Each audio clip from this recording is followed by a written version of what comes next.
हम बिट्रेयल, धोखा या चीटिंग की बात कर रहे हैं। ऑब्वियसली क्लोज रिलेशनशिप की बात कर रहे हैं।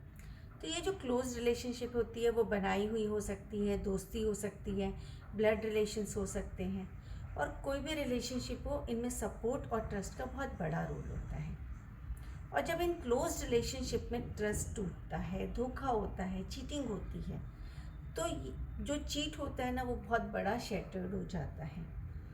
जैसे कि अगर हम शादी की बात करते हैं तो दो लोगों की लाइफ लॉन्ग सपोर्ट और ट्रस्ट की बात होती है, अंडरस्टैंडिंग की बात होती है। और किसी भी एक पार्टनर ने अगर धोखा दिया तो जो दूसरा पार्टनर है उसका शादी नामक संस्था पर से विश्वास टूटने लग जाता है। उसको लगता है कि प्यार वेस्टेज है, कभी प्यार करना नहीं चाहिए। दूसरे लोगों को भी देखता है तो उसका पूरा ट्रस्ट शैटर्ड हो जाता है, सोशल वैल्यूज़ ख़त्म होने लग जाते हैं, और वो एक बहुत ज़्यादा तकलीफ वाली स्टेज होती है। अब जब भी इससे बाहर आने की हम बात करते हैं तो बाहर आने के लिए सबसे इम्पॉर्टेंट है कि हमको अपने किसी भी इमोशंस को दबाने की ज़रूरत नहीं है। बहुत बार क्या होता है कि जब इस तरह के रिलेशनशिप में धोखा होता है ना, तो हम समाज से बचने के लिए, लोगों के बीच में हमारी जगहसाई ना हो, इसलिए हम बचने के लिए हम इन इमोशंस को दबाना शुरू कर देते हैं। ये बातें किसी को बोलते नहीं है, हमको ये भी नहीं पता होता है कि हम इसके लिए हेल्प कैसे लें। तो हमको इमोशंस को दबाने की ज़रूरत नहीं। इसका मतलब ये नहीं कि हम जाकर किसी के भी सामने चीखना चिल्लाना शुरू कर दें। इमोशंस को दबाने की ज़रूरत नहीं है। इसका मतलब कि हम अपने क्लोज्ड वंस, जिनके ऊपर हम विश्वास करते हैं, या फिर किसी प्रोफेशनल काउंसलिंग की भी हेल्प ले सकते हैं, या और कुछ नहीं तो हम मिरर के सामने जाके भी अपने इमोशंस को बाहर निकाल सकते हैं। इमोशंस को दबाना इस स्टेज पे बहुत ज़्यादा खतरनाक हो जाता है।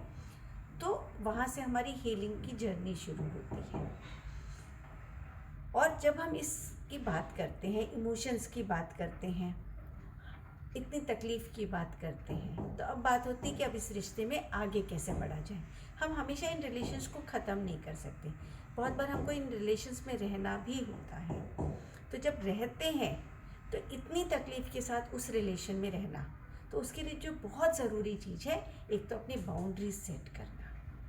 हम सामने वाले एक्शंस का कुछ नहीं कर सकते कि वो कौन से एक्शंस कर रहे हैं, लेकिन हम अपनी बाउंड्री सेट कर सकते हैं।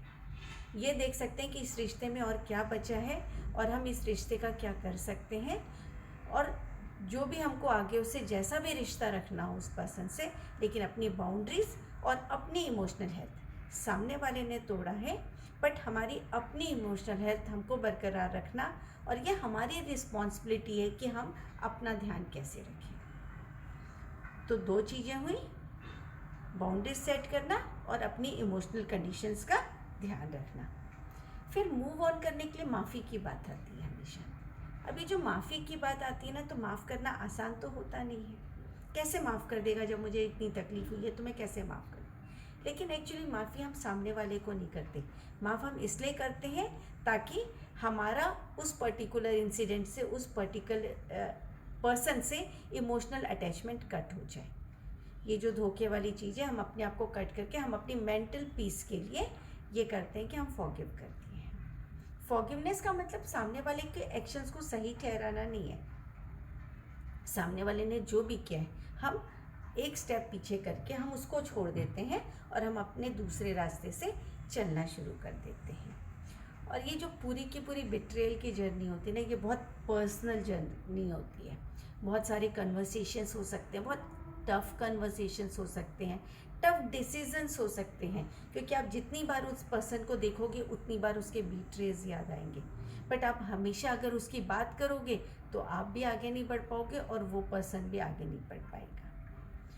तो उस पर्सन को छोड़ भी दे तो हमारी जो मेंटल पीस है, हम अपनी लाइफ को अच्छे से जी सकें, ये इसके लिए हमको आगे बढ़ने की ज़रूरत है। कहीं ना कहीं हमको इसको छोड़ना पड़ता है, छोड़ना तो पड़ेगा ही। और जब हम ये सारी चीज़ें छोड़ देंगे, उसको फॉरगिव कर देंगे, अपनी बाउंड्रीज़ बना लेंगे, तो तब आप अपने आप को देखोगे कि आप कितने स्ट्रॉन्ग पर्सन बन के बाहर निकले।